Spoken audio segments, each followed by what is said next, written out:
This manager, these fans will be celebrating getting through to the quarter-final.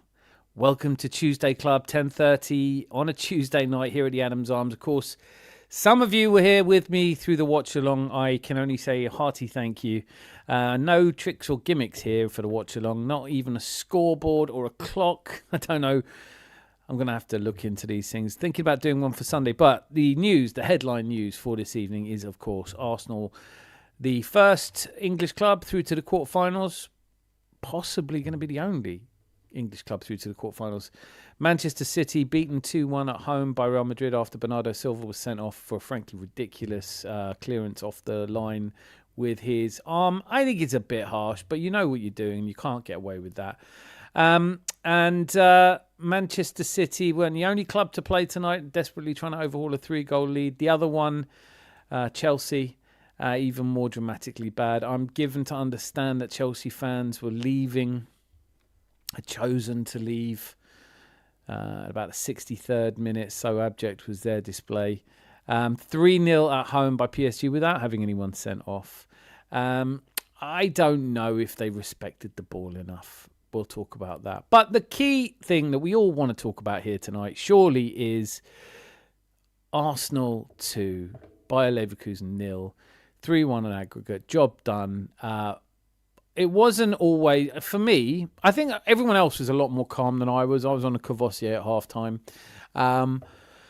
But it was only really matters that you get the result. That's the only thing that matters at this point in the season. You can listen to people who will tell you that, we need to play attractive football. Frankly, no, we don't. But tonight I had a bit of something for everyone. No Max Dowman, but we did see Emirates Eze. You can hear them crying at the lane because Eberechi scored again. He only scores worldies, doesn't he? He's a very good goal from him.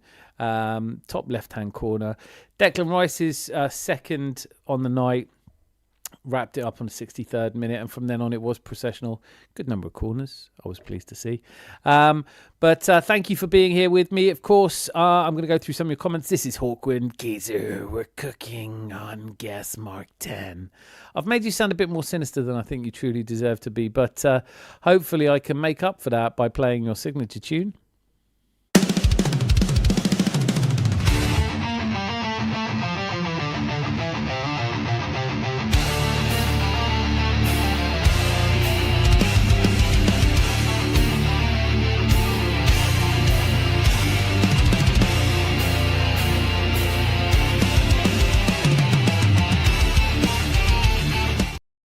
Great to see you, Geese. Who else we got in the comments? Aha! Now, looky. It is indeed Zanzi Barbarian. Zanzi, to his friends. Wrong again and again. You is that geezer. The opening gambit of most of our lives between Zanzi and Hawkwind. Evening, landlord. I'll have a pint of Champions League quarterfinals and a packet of crumbling Chelsea, please. Any chance Big Arms and Rosie can clear the cellar out of sad Chelsea fans? Leave them in there. Let them sleep for a bit. Looks like we're going to need a bigger oubliette. And Sean's here. Great to see you. Did you watch the game? Major, I said yesterday, long shots are the way forward to breaking blocks. You guys scoffed. No. First of all, it wasn't yesterday. It was Sunday. Second of all, you said that we should take more long shots because they go in. And all we were doing was pointing out that the reason people don't take long shots is because they have a statistically low chance of going in. Obviously, great goals from distance are a thing of beauty, and we don't take enough shots. We can all agree on that. Let's go! Haven't seen you in ages, Dan, but I heard we won something today. No one mentioned it. Don't know if anyone will mention it. And then Zanzi Barbarian with hello. Guess what? Kettle's on. Tea, milk, no sugar for the Adams Arm, sweetie. Yeah, you redeemed yourself, Dan. Thank you so much. And Maltese here, Malt Licky, Texas, saying hi to Zanzi. Are we having a party? We're all having a party. When Chelsea fucked it up. Great to see you, Sandip. I know it hasn't been long. And Jose, I'll have a pint of League of Their Own, please. Thank you for saying that. Nathan's here. We're seeing the benefits of the Mansfield rotation. Leverkusen away, the guys looked lethargic, but versus Everton tonight, I saw our physical level spike. I think when we needed them to be at their best, they were. Want to talk about who your man of the match was. Want to talk about thoughts on Sporting, who, let's face it, you got to think of it as a remontada, haven't you? I mean, it's 3-0 down from the first leg. Didn't really give them a lot of hope, but I did bet on them.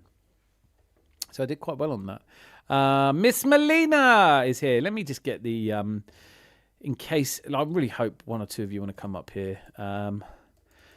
Feels like I've seen you all. I mean, it's weird doing a watch along on a Tuesday night, isn't it? But I really enjoyed it, and I want to say a massive thank you to everyone. And we had a fantastic contingent from Facebook, which is incredible to me because I don't spend any time on Facebook.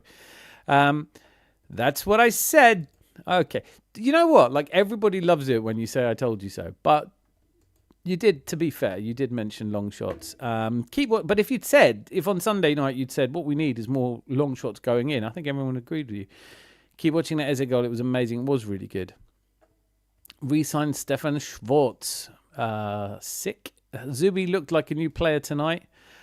I am a massive fan of his anyway, to be honest with you. Miss Melina, Queen of Arsenal, has arrived to savour our victory in Chelsea and Cheaty 115's failure.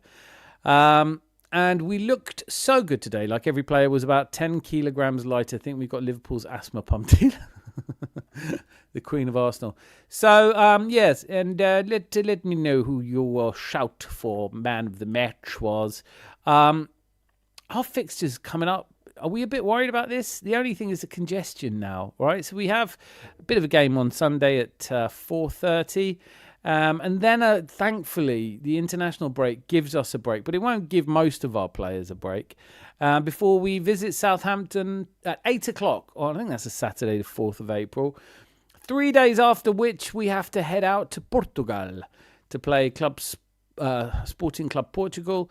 And then 4 days after that, we're at home to Bournemouth. Now, that sequence of games could see us lift silverware, progress to the semi-finals of the FA Cup and stake a claim for semi-final place whilst inching closer to winning the Premier League.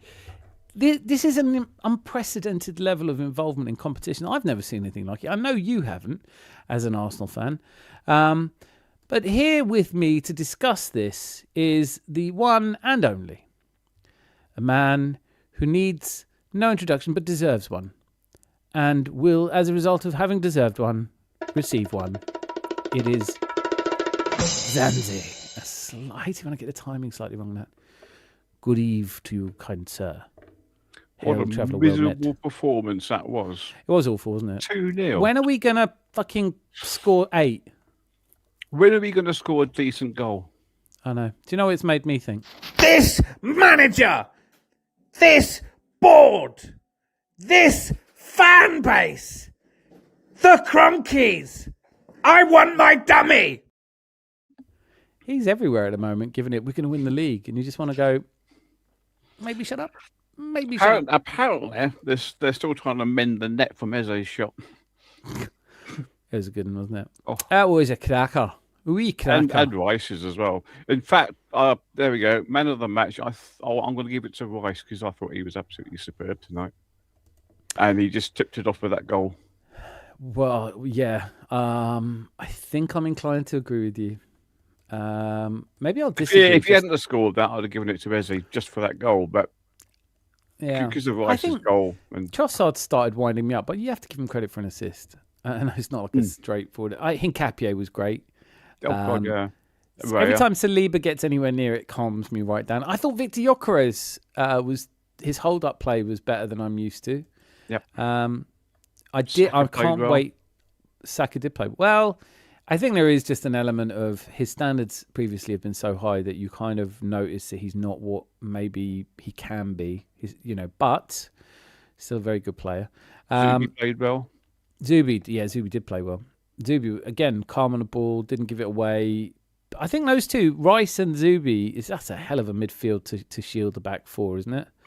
And then he played well when he came on. Yeah. I think of the substitutes, it wasn't quite the sub display of the weekend. But nice to see Norgard play.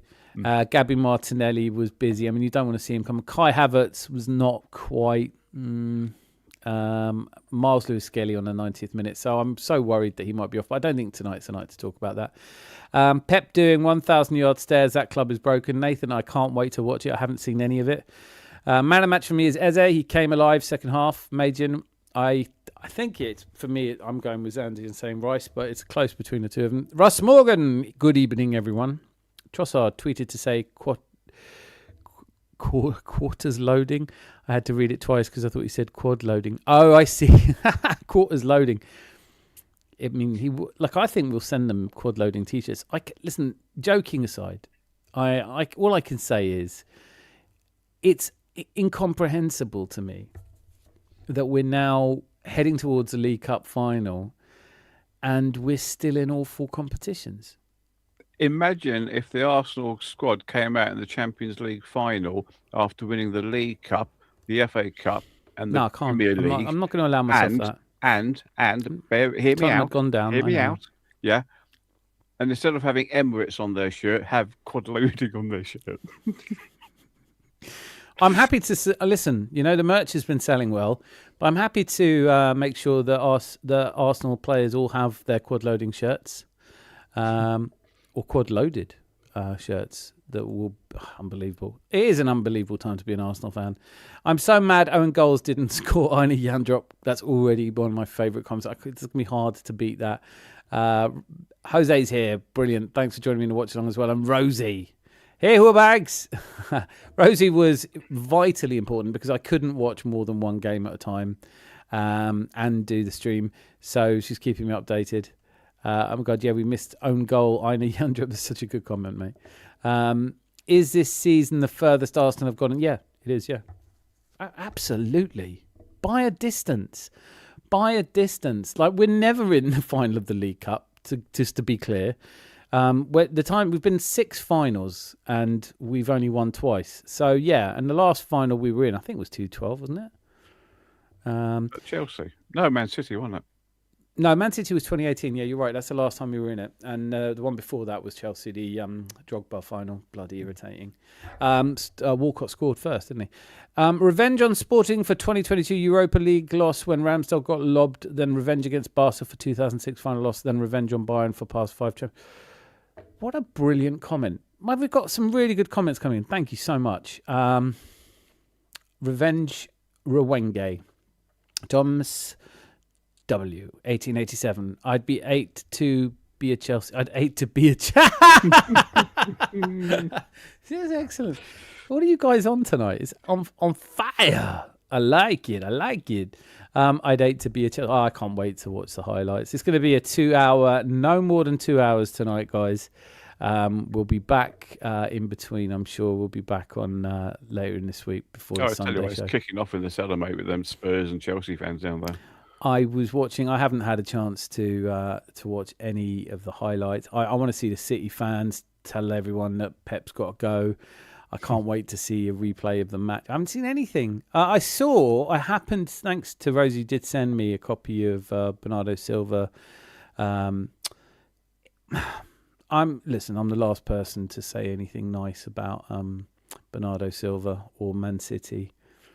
It felt like, no, you know what? I'm full of shit. It's a penalty. He's got to go.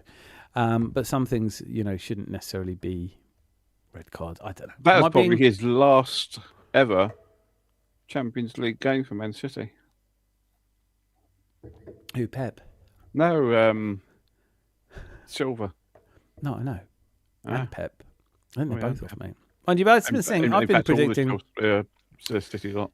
Yeah, I think, well, no, because Haaland signed an 8-year contract. I bet he's checking the small print on that now, isn't he? Fuck. Yeah. Why can't we get relegated so I can leave? Yeah, I don't think he's got a relegation clause in there. Yeah. Yoko is getting the winning goal against Sporting. It's written in the wind. Quarterfinals are good, but we've done quarterfinals. We've done semi-finals. We need to go that step further. But it is bunching up. When you think that Man United don't play, they're playing one game every 12. They're playing a game every 12 days at the moment. And there's us every 3 days, and they're not small games. We've got cup final. It's brilliant. This is what we want. I'm not complaining. I mean, but it, the Premier League's washed. It's an easy league to win. Silver tiers fuel our spirits. Yes, I will be having a little drop of City's tiers in a bit. Win against Bournemouth and draw at the Etihad. Do you think we're in a position to then play close to B team in Premier League surrounding the Champions League games? No. I mean, it really does come down to what City do from now, because I think it's tempting to say that Man City will now have to focus on the league, because they're not going to be happy if they just win the League Cup. They're going to have to give everything in their league games, and it's tempting, therefore, to think that Man City will really show up and beat Chelsea. I mean, to be fair, I can't call the next Premier League game that Man City play is against Chelsea. Then they play us. Now, if we draw and they've drawn against Chelsea, then they will have 6 games left and they will be able to finish on 81 points, which means that we only have to win 4 of our remaining 7 games. But that does include us drawing there, and there's lots of maths going on. But to be fair, we are currently 94% favourites to win the Premier League, which is as good as nailed on as you can get. If we lose it from here, it will be I think the Adams Arms will probably have to open for 60, 70 hours straight just to deal with all of this manager crew. Oh, look, Luca's here. Hi, Luca. Malia, I think you may be a fortune teller. Do the haters complain now that we score mostly open play goals? Kevin Harold, I love your comment. Yes, it's not good enough. 2-0 against this washed club. Where were the other goals, Anzi? I don't know. I mean, how many corners did we have? 10? 50. 150, I think it was. Yeah. Do you know what? I did really well on corners. There were, I think, in total 16 corners in that game. Not one. In the first half, it looked like our avenue to success. Gabriel got his head on 2, didn't he? But 'twas not to be, sadly. We will beat Man City, but for me, this Sunday will show mentality if we can win League Cup. I'm just not quite comfortable with your predicting, because you've not always got it right in the past. Just to be Gluminati for a second, boo, we didn't score from a set piece. Sack the set piece coach. I think he's got to go. Yeah, 18 corners in the game. Is that right? That's a lot, that is. See, what happened is I bet over 15 and stopped counting after. I was just like, whatever now. I bet over... I did well on the corners. Right, Leverkusen are a better side than I expected. Tough opponents. They played well. The famous City run isn't coming, I think. Well, they can't win 10 in a row now. You can talk all you want about this mentality monster, but they drew at home to Forest and they drew away to West Ham, and they have Chelsea next. And I honestly, that's the clown car fiasco classic, isn't it? Because those two teams are both smarting. There's got to be more pressure now on City to try and win the Premier than for us, I think, because that is literally the only thing they can win. No, it's League Cup. Well, apart from the League Cup, but yeah, there's the FA Cup. Oh, yeah, that's true. If they play Liverpool, like I am so pissed off with Liverpool right now. You know, I don't get involved in other teams crying sack the manager, but come on, Arnie Slot. Like if you can't beat Spurs at home, what do you want? Like, I mean, you know what? They got Vicario in goal. Should I say more? Arteta out. Miss Molina, so like you to be mental. No, she's right. Flowers for me. I think we're sharing them, aren't we? We should sack Arteta and hire Pep. Cundy. Oh, that'll be fun. That will be fun. We can't win the league at the Etihad, but would you rather than win the league at the rivalish away club at London Stadium, Sellers Park, or in front of our fans after the home game? I think I'm standing on my point that I always said Burnley at home would be the game we win. It's now conceivably sooner, but you know, I still don't. I still don't. I think I'm going to stay with that it'll be. I still think it will be in front of the Emirates fans, and I think it's time for that. This is the Emirates. There's never seen a trophy. It's never seen the league, and that's important. And to be at the Emirates for that Burnley game, which I'm hoping to be, when they do what's needed. So yeah, for me, that's what I'm saying. Luca's in here going, Arnie Slot's crap. Arnie Slot, do you want to see? Is that another person you want to see sacked? Is it just a lot of wanting people sacked?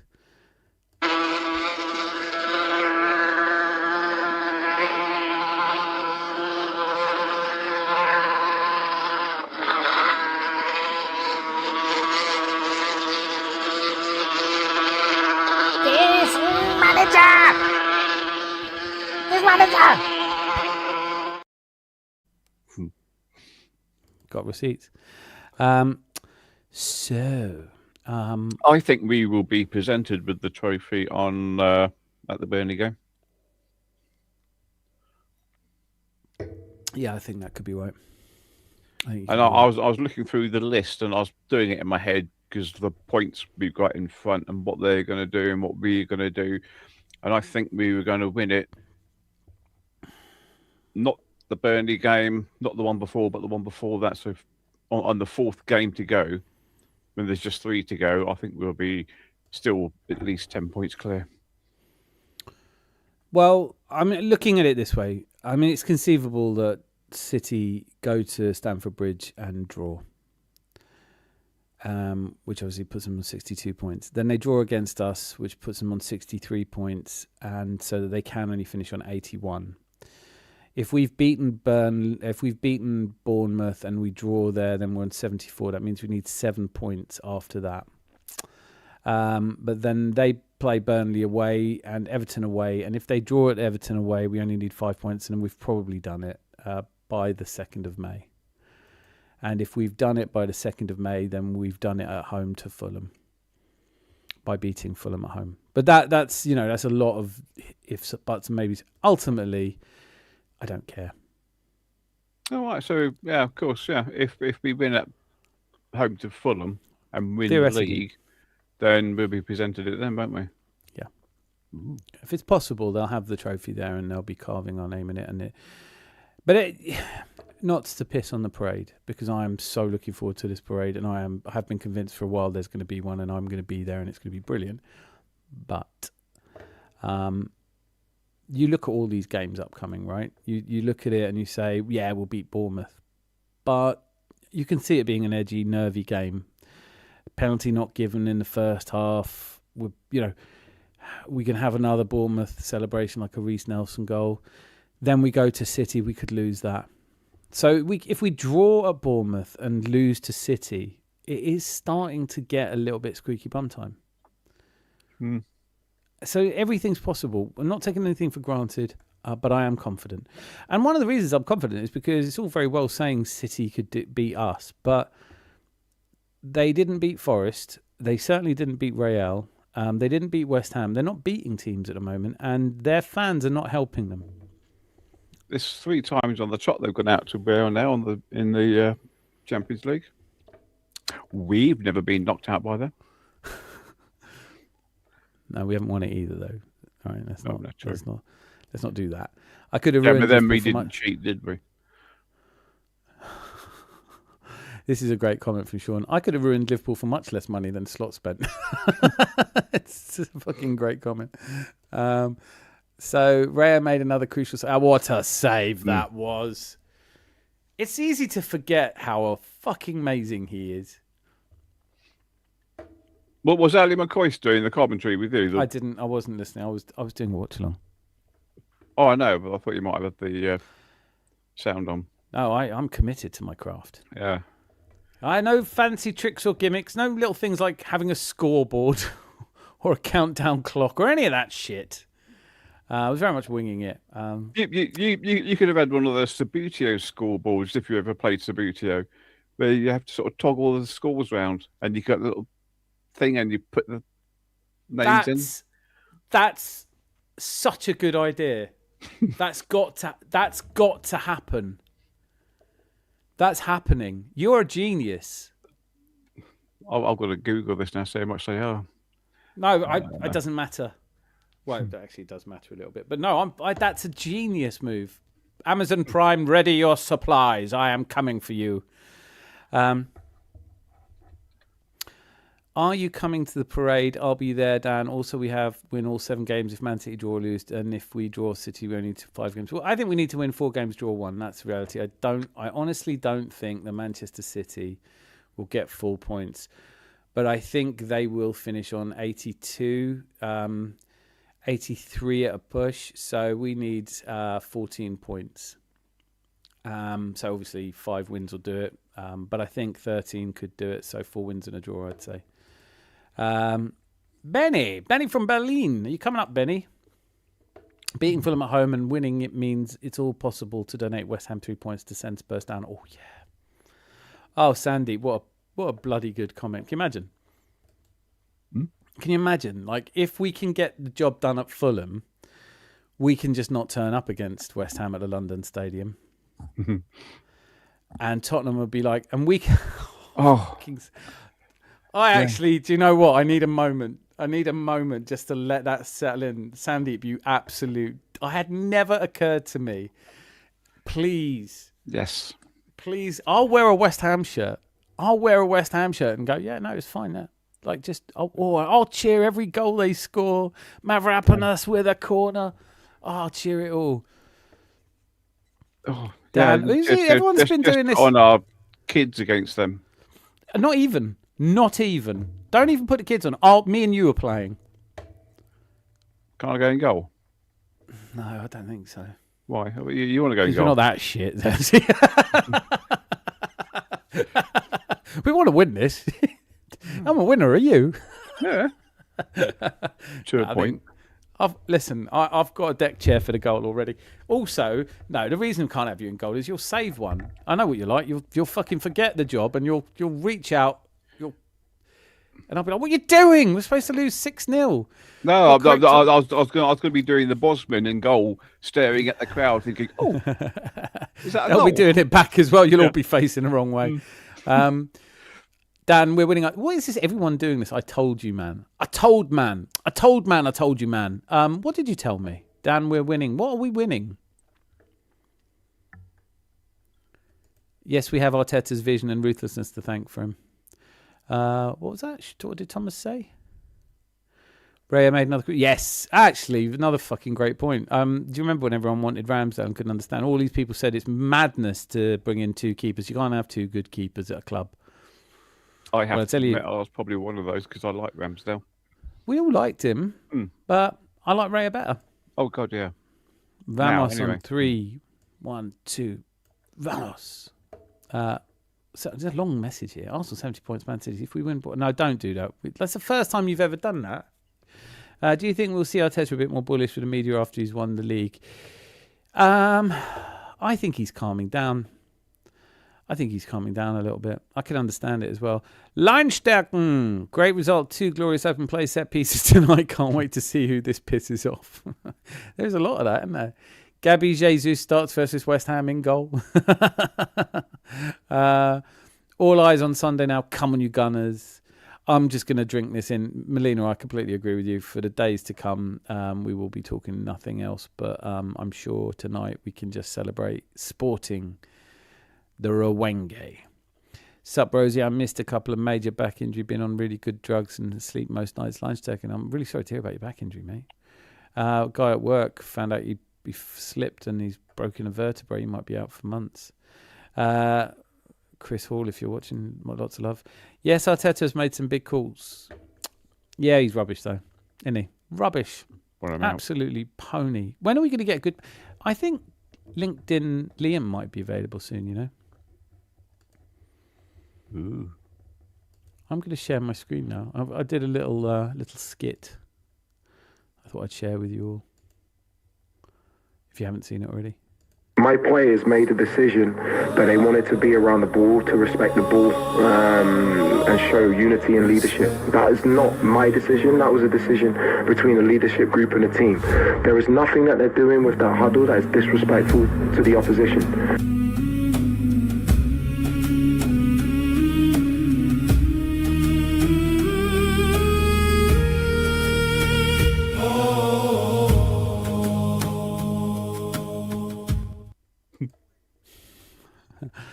Just love him.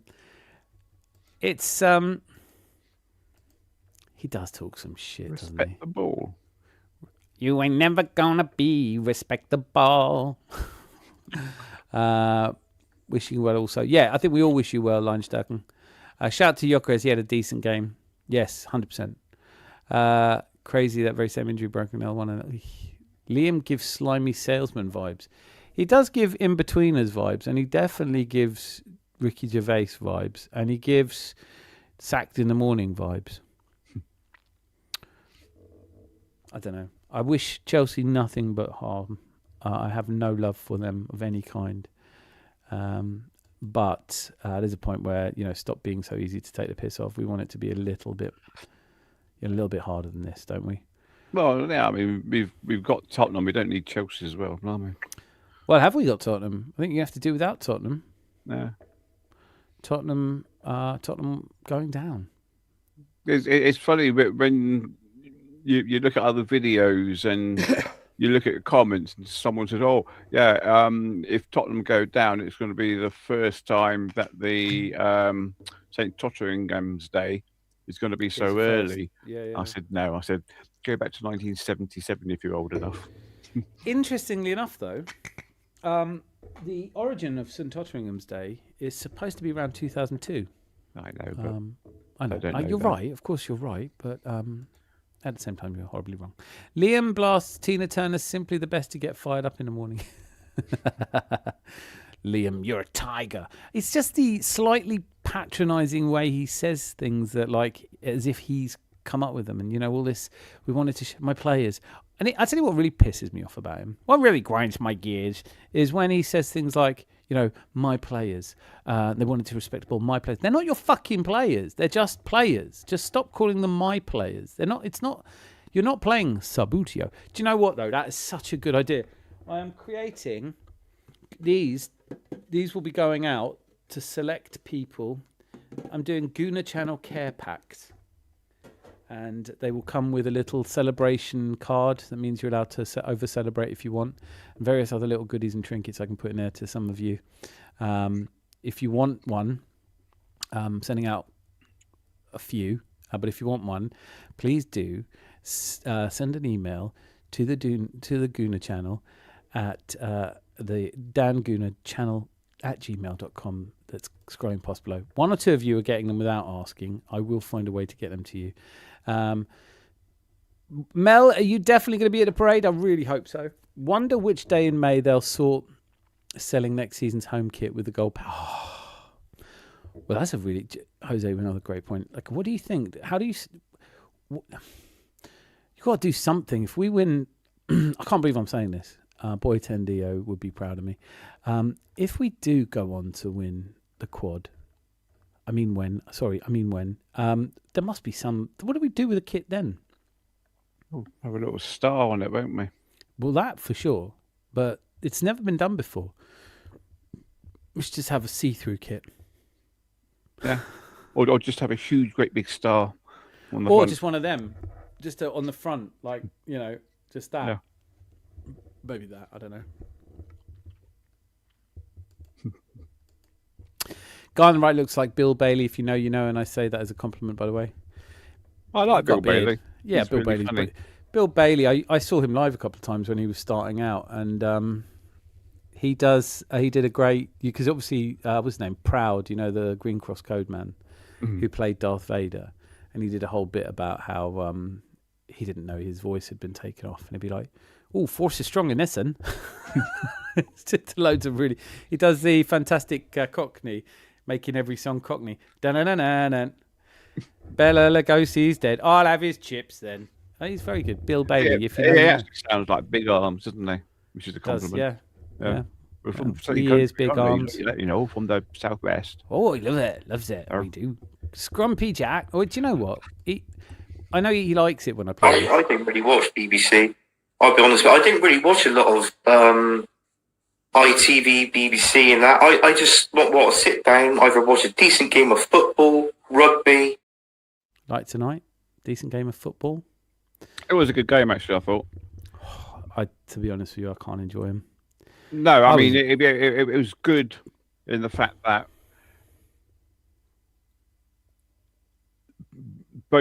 both teams were good, but we were gooder. Yeah, we were definitely gooder tonight. Yeah. I agree with you on reflection. It's incredible to me how nervous I get when really there was nothing. I mean, when we were 2-0 up, it still took them till about the 80th minute to really get into the game. And then I thought we just let them have the game at 80 minutes and they didn't really look like scoring. I think their XG by the end of it was like 0.5 or something. It was a good game.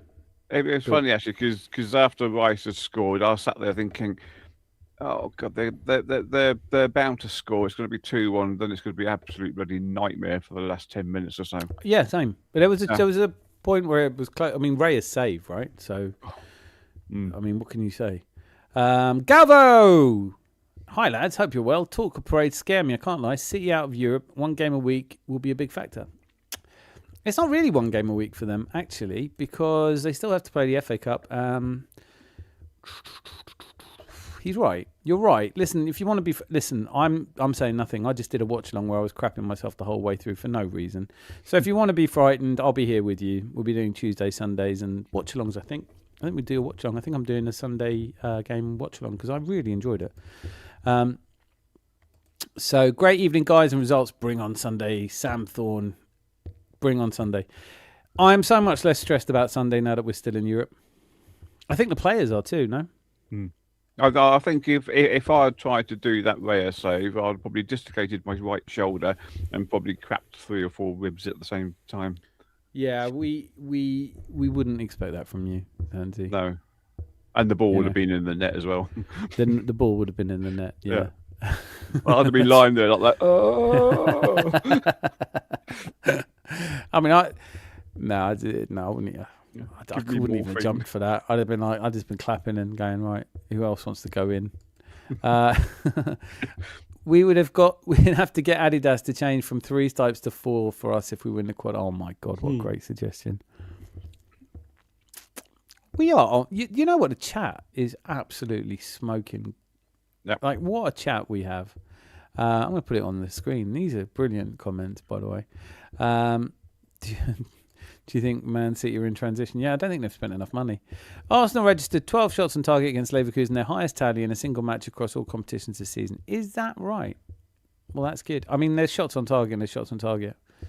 Not allowed to say XG, but it was good to see us shooting more. I thought like there were a lot of good performances tonight. I know we've covered it a little bit, but I don't think anyone out there is going to say anything negative about David Raya tonight. No, their keeper made some brilliant saves though. Yeah, he was arguably the man of the match. Yeah, for them. No, I mean, I think he played better than any other player on the pitch. No, he didn't. No, I'm saying, I think he might have done for what he's, the metrics you measure a goalkeeper by. I think he would. Yeah, it was good. But he couldn't stop Eze's shot. No, he couldn't. I don't think many people would say that. Actually. Well, I think if I was sitting on your shoulders, we'd have a bloody good chance. Matey, if you sat on my shoulders, my knees would have crumpled. Yeah, but I think we could that would still give me enough height to kind of go. Yeah, I'll be blob. But just as you're going down, I'll be able to go. Aah! My wrists aren't strong enough, I don't think. Yeah. Well, it'd be worth watching, wouldn't it? It's also the second time the Gunners have scored twice from outside the box in a UCL knockout tie after doing so against Real Madrid in 24-25. That doesn't feel like that long ago. Get your merch while you still can. There's still a ton in the shops. There is. I know go on about this, but I can't believe that we're still quad loading. That's absurd to me, really. Look, available in more colours than that. That's just 3 colours I could fit on one page. You could get that quad Don't loaded. have a white one though. No white ones. There are no white ones. Can't do white, mate. I give my flowers, cigars against Hincapié. Great defense. You're just saying that because you gave him shit and you weren't convinced. But Hincapié was good tonight. There's no question. He is great. I love him. I think if there's one player who pissed me off, and he has been pissing me off for a while, can you guess who I'm going to say? Is it someone from Belgium? It's the yes, that one, that trap. Yeah. I mean, I was counting the touches. It's like, please stop touching the ball. Just give it to someone else. If you're just going to... This is interesting as well. Ben White with his first start tonight since February 15th. Shame we're going to sell him. No! We're not selling Benny White. We're not selling Ben Tan. He got a good applause when he came off, didn't he, from our boys? Oh, I love him. I saw Miles Lewis-Skelly come on as well, so I'm hopeful that means that Arteta doesn't hate him. There's not really a lot coming back from Arteta's wrath. No. Dan, having some tea tonight instead of a pint? No, I'm on the Courvoisier. I poured a big glass of Courvoisier and I'm finishing it. The bottle, that is. Having coffee or tea. Yes. But you know what? I barely drink. I drank on Sunday and I drink on Tuesday. But I know, and Monday. But then nothing a lot. This is Team Melina. Yeah. This comment. Miss Melina. When are we going to get you back up here as well? I think you always add so much to these streams. Once again, all those who wank off to Emery, not a peep from them. That would have sounded so much better, her saying it. Don't you think? Rosie, spot on. Dark Melina alert. I love it. Let's get Dark Melina up here. Root. Could you imagine Melina doing that in court?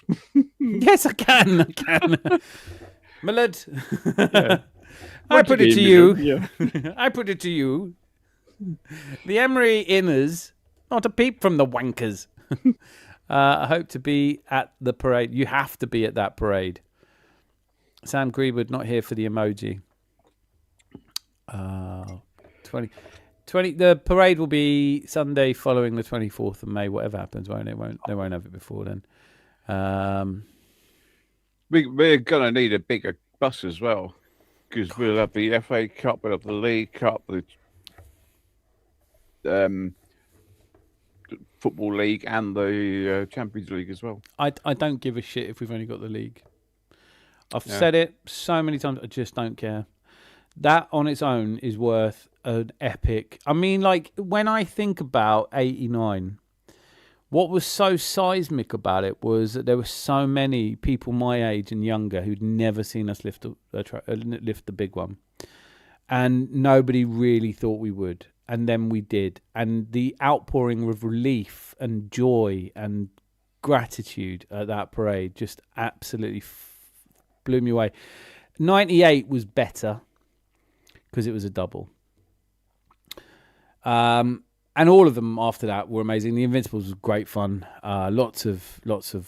But this one, by the time we've won in 91 and 98, I've lived through one before. You have to be in your early 30s to have any real remembrance of us winning the league. So for all of the people at that, more than 50% of the people at the parade will have no recollection of us ever doing this before. And it's going to be carnival. It's going to be absolutely fantastic. There's a City fan at my work. I can't wait to see him tomorrow. Shove it, mentality, frauds, Rodri and co. Mentality monsters. Although, if I may just encourage us to take a leaf out of the big man's book, at times like this, it is important.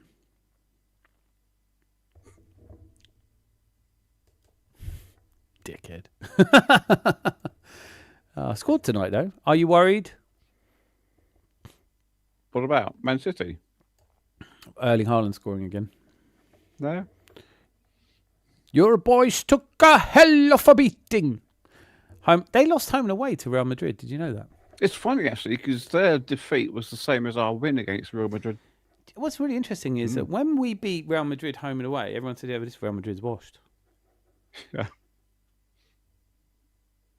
When we beat Real Madrid home and away, they were shit. What They did we don't seem lose as bad as that anymore. PSG to last season? Was it Close. 2-0? 1-0? 2-0? No, home leg was 1-0, wasn't it? And then the away leg, didn't we score? Wasn't it 2-1, 3-1 in aggregate? I can't remember. It's horrible. Yeah. Did they just Oh, beat us it certainly 1-0 at the wasn't end? 8-2 though, was it? No, it wasn't 8-2. I'd 8-2 lose 8-2. Yeah. Right, go on. But we did though once. Yes, in one game. Premier League Cup, PL League Cup. I will be happy. No one. Listen, Luca. Be happy with whatever you get. Right. We're gonna just be happy. Other than 22, 23, and 23, 24, what other seasons are there where you think we were close to and perhaps should have gone on to one league during Wenger era? 2016 is obvious to say, isn't it? When Leicester won it. Yeah, and we beat Leicester home and away, and I honestly thought, and then we just fell apart. Not really though. Was it 12 or 11-12 where we did go relatively close? But it was this. I don't need to tell any of you guys. You all know this inside out. But the Wenger era was literally just one of desperately trying to balance books and not. We couldn't buy anyone. David Dean talking about Ashley Cole. They couldn't offer him enough money to stay, so we lost Ashley Cole. We lost every good player that we produced. And that's something that Arteta doesn't have to deal with now. We are in rude health. It is amazing to me that in the 20 years since we moved, or 22 years since we moved from the Emirates, 20 years, what am I talking about? That we moved from Highbury to the Emirates, that we haven't been able to win a league. And now, just as we're talking about redeveloping the Emirates, we're about to win a league. And part of me is just like, oh, do we have to? But maybe we do. Maybe we do have to do that magic thing the architects are talking about and dig under or build over. I don't know. But please don't make us play our games at Wembley. And Capia and Mosquera are the FM perfect bench defenders, DCLD. Yeah. Exactly. Very good point. Although, to say that, Hincapié doesn't seem to be... I thought he was going to get more time in the middle. Saliba today, really loved Saliba today, because the thing about him is he's so comfortable, he's so unflustered, isn't he? He just gets on the ball, Apart from when the ball bounced off his knee. Yeah, but that's such a rare moment that the 2016 Giroud goal there was heartbreaking, yes it was. And it's amazing to me how good Giroud was in other teams, you know. And I still love him. I still love him for that ridiculous overhead kick, you know, the Scorpion. Scorpion, I know. Great Palace. Yeah, it's crazy. Chris Nix is here. Hey, darlings. Howdy doody. Howdy doody, tutti frutti. Hi, Chris. Yes, Dan. The Premiership for Champions League, because we've not won it before. The Cups are embellishments. You know what? Like, if we don't win the Premier League and we go on to win the Champions League, I'll still be pissed off. Yeah, I will be a bit. You have to be, because you cannot get to this point with 7 games to go, effectively 9 points clear, right? Okay, they've got a game in hand. 6 points clear with 7 games to go. Lose 3 games all season, we'd have to lose almost the same number of goals. That would be choking. That would be something not right in the dressing room. It feels like everything's right in the dressing room right now. Because I didn't see any nerves against. The squad is so together, isn't it? It feels like it. It's always going to be hard for us to know, but definitely that's the impression, right?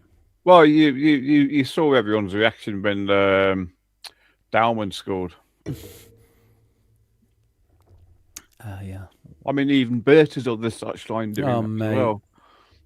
All of them. It's what the missus was watching it. She was going, "Oh, that's the thing that just made her smile so much." She was like, "Watch all the people on the edge of they're even running on the pitch." I was like, "Yeah." Was it you that said, "What if the whistle had blown? If the ref had blown his whistle?" Because no one remembers a restart. Yes, I was going through my head. Guess what I was thinking? No. I was thinking maybe they're just going to blow because it's literally at the end, isn't it? What if he'd already blown and no one had heard it? Yeah. And the rest fuck it. That never occurred to me at all. I think like you'd have to be escorted out of that ground, wouldn't you? Yeah, well, it's like I said. I think it's going to be the first public hanging in the UK. Was it? Was I say 1886 or something like that? Good question from Rosie. Can you see Galatasaray beating Liverpool? And then there's also Newcastle, Barcelona. Listen, I think those.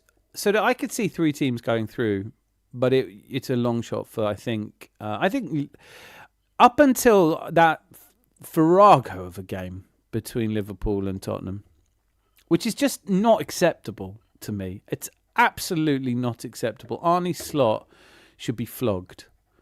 I want to hear from anyone who's a Liverpool fan. Do you know what's mad about YouTube? If I say Liverpool fan, let's hear from a Liverpool fan. It will find a Liverpool fan and bring them here. And then if we're not talking about Liverpool, they'll just slope off. But Liverpool, I want to hear from any Liverpool fans. Are you slot in or are you slot out? Maybe you have to say it in Scouse. I want to hear from any Liverpool fan out there now that wants to see Arne Slot sacked. Aye. With a can of Coke and a chicken. Chicken and a can of Coke. That'll do it. Here they are. Can you see Galatasaray beating Liverpool? I can, though, you know. I can because they've got a bagsman. A top gunman.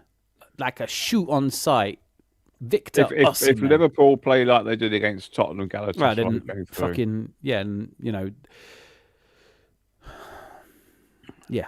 I mean, that's a given. Like, I can't think of a team that doesn't beat Liverpool if they're going to play like they did against Tottenham. I mean, this is Tottenham. They made Tottenham look decent. Yeah, There's all these Spurs fans going on about, like, that's the fight we've been looking to see. I was like, I don't know if that's the fight you've been looking for or if somebody left the back door open and you walked in. What was wrong with Richarlison's celebration as well? That was weird. He's not well, is he? He's a mental. He's like, I mean, it always makes me laugh. That season where he scored 2 goals, or both offside, and got yellow carded for celebrating them both, and ultimately ended up that season having more yellow cards for goal celebrations than goals. That's never going to happen again in the history of the league, is it? Doing that stupid bloody chicken dance that he does as well. Welbeck header versus Leicester and Nelson goal versus Bournemouth were great to see, but never led to a title. What other moment would you love to see this season similar to the Dalman moment, Jokeris hat-trick, etc.? What other moment would you love to see? Well, if I was picking a moment, it would be Kai Havertz scoring the winner in the Champions League. If that's what you mean. I think I'm reading your comment right. I think whatever happens from now, it's hard for me to imagine anything will eclipse the Dalman moment. Well, you can imagine if Jokeris scores a hat-trick at the Etihad and we beat them 3-0. See, I don't need it to be that. I think for me, Martinelli racing down the left, you know, they've been all over us. We break free. Martinelli racing down the left, 1-on-1 with Donnarumma, and he shimmies and he sits him down and just dinks over him, and we were 1-0. Yeah. But I think Donnarumma trips him up, penalty. Donnarumma sent off. Who's their second keeper now? It was Ortega. I know he's gone. Who is Man City's second keeper? That's a really good question. Let me have a quick look. Well, they're in rebuild. They're in transition. So they're James Trafford, of course. Yeah, James Trafford went to Burnley, came back. Gutted for him, really. Love to get guys in the comments. Can we put down what your fantasy moment would be? Fantasy moment, all you ever dreamed of. Jack Benton. Do you think if we get the Premier League over the line that the narrative around us on social media, commentary, talk sport, etc. will change? No. I've got it. The fantasy moment. If you're going to the game at Burnley, Arsenal Burnley, streak. Fucking, that's nobody's fantasy. Behave yourself. No, Melina was teasing me about it. I was going, the seats are so good for the Chelsea, because obviously she helped us get the tickets for the Chelsea game. The seats were so good. It was only like 4 rows from the front. And even then I was like, I still wouldn't get to the pitch before someone intercepted me. I'm not pacey. Win the league, same day Spurs go down. Yes. Yes. Chris is a Liverpool fan. Chris, I want to hear from you. Really want to hear from you. What do you think? What are your thoughts on the fucking chances of Liverpool? Anyway, I'll stop doing that. But that did already bring us a fan. Act like Arsenal lifting the Premiership trophy on the same day Spurs relegate is my favourite so far. I fancy Galatasaray's chances against Liverpool. It's hard to see anyone. DJB! Yes! Royalty. Arsenal royalty. Bloody good to see you. Evening, guys. May have to phone the bank manager tomorrow. All these potential finals. Great night's work before Sunday. Hope you're well, folks. Really well. It's got to be good, huh? Got to be good. Oh, we both got it. Look, No, that's it's me. both of us at once. Oh, Yeah, you got it as haven't we? well. All Yeah, right, that's going to be. I wonder who that's going to be. BX, I think. BX. Osimhen will sink the Scousers. I don't know if he will. Right, here we go. Slot is trying too hard to get Wirtz to fit in. Focus less on that, and we do what we did last season, and I'll be slot in. Get rid of Wirtz, wrong fit. He's still a world-class player. Do you know what? I saw a fascinating... I don't know if you saw this, Chris. I saw a really fascinating breakdown of what's gone wrong. So if you had Darwin Nunez, Liam... I know no one really liked Nunez, Darwin Nunez, and Luis Diaz. But when you had them, and rest in peace, Diogo Jota, when you had those three, they were one of the best pressing front threes you could have. And you've replaced them with Isak, obviously injured, Ekitike, and there isn't the same pressing. And I do take your point. He is trying to fit Florian Wirtz in. As somebody who always highly regarded Florian Wirtz in Germany in the Bundesliga, I probably rated Xavi Simons higher, if I'm honest. I'm not saying it's worked out for him very well, but then he did join Spurs. But if you can't find a way, this is what we were saying the other night about expensive players. If you can't find a way to get a player of that value into the squad, how do you fit him in? You're not benching him. He costs too much money. It's a tough one. But are you slotting? If he says here, and if he focus less on that and do what he did last season. Well, there's some really interesting points because Gravenberch last season, what he did is he made him a defensive midfielder. I know he had been one at Ajax, but he did kind of pull him back into that position, and it really worked. You know, a bit of cover for the back four. There isn't that at the moment. Tottenham just walking through a midfield. I mean, the fall off. I don't think McAllister's fallen off. I think what's been asked of him is different. But I'm super disappointed in Liverpool. I was okay with them having... Listen, take this the way it's intended. I have nothing but love and respect for Liverpool, and always will have. And I think they are connoisseurs of football, but they've always had class in the sense that, look, everyone wants to retain the Premier League, but winning it is a fantastic feeling and one that we haven't experienced in so long. And they've had that twice in the last 7 years. So... honestly, I think that most of the time you would expect Slot to get more time, but it's just the lack of ideas. You know, you're talking about Salah's he's far from prolific, and there's no fight in that team. It's funny because that game against Liverpool were really dominant to start. The free kick, that was poor keeping, I thought, because it was 3 foot inside the post. And I'm sorry, but Raya would have just put his hand up and saved it. But after Liverpool scored, they just seemed to lose it a bit. I think there's not the energy there, definitely. Yeah. Right, so Thomas W1887, or just Thomas to us. Yoko's sinking Sporting over there would be flames. Would be fire. Saka scores a decisive penalty in a final. Oh, what, on Sunday? I'd love that. Oh, do you know what? Actually, Jose, such a good point. Imagine this. Actually, I might take Martinelli out of the picture. Saka takes on... I would love to see Saka score a worldie against Man City to win it. A Paul Merson-style worldie. He cuts inside. Everyone knows what he's going to do, but he still manages to do it. And I think Ryan Aït-Nouri has been disappointing for Man City. I don't think he's been bad, but if Saka can get round him and Ruben Diaz and just zing one in, one of his left-footed curlers, that'd be amazing. Ooh, Sly Sex. Thank you for turning up a bit earlier, because I can promise you this. We're finishing at 12:30 tonight. That's all right with you, Zanzi, isn't it? Perfect. I want to know what happened to 150 million Isak. Hurt himself against Tottenham. He scored against Tottenham, didn't he? And then he's been injured ever since. I think he's coming back, though. I don't think he's going to be out for the rest of the season. Oh, I saw a nice stat. Is that Simmons has played X amount of hundreds of minutes for Tottenham in the Premier League, scored 1 goal. Dowman's played nothing. Dowman's playing in a good really, side. and Yeah, Dowman's scored played one like goal. 50, what's he played? 60, 70 minutes or something. Yeah. Dowman, 53 minutes. We can't compare. I mean, Xavi Simons, I think I will always be fond of players like him. He's just been a player I've really enjoyed for a long time, and I think when I see the likes of Šeško joining Man United or Xavi Simons joining Tottenham, you think, what are you doing? You can be a really good player.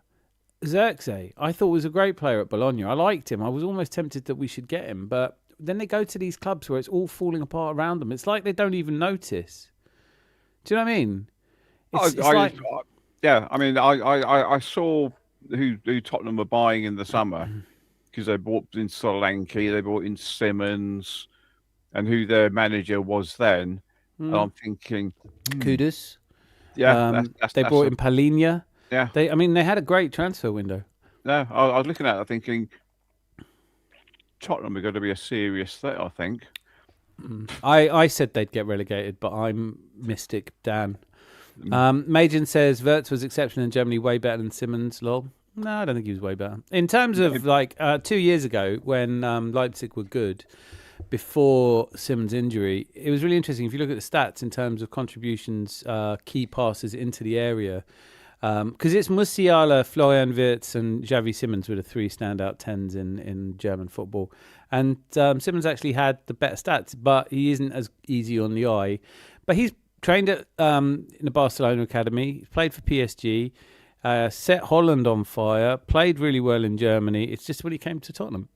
But he wouldn't be the first. I mean, Luka Modric, you know. Look at this. Anthony. We his big arms. Blue Savannah eyes, dipped in sherbet Herbert. Earth, Ernie, Vader, Gertlush. Für die Uhrlong, Riese. Actually, Uhr is literally watch or clock. Watch is a different word. But this Google Translate is... I can't believe you're a native German speaker. That's clear from that. But I am so proud of you for trying. I just wish I knew more Bristolian. I do my best. I think you should have done that in a Bristolian accent, you know. Which one? Für die Uhrlong, Razor. Für die Uhrlong. And now I've started... You know what I've started sounding like, don't you? Yeah, you sounded like the Swedish chef. Yeah. It's pronounced really good. I'll never get bored of that. I never get bored of that. Anthony, thank you, sir. Thank you so much.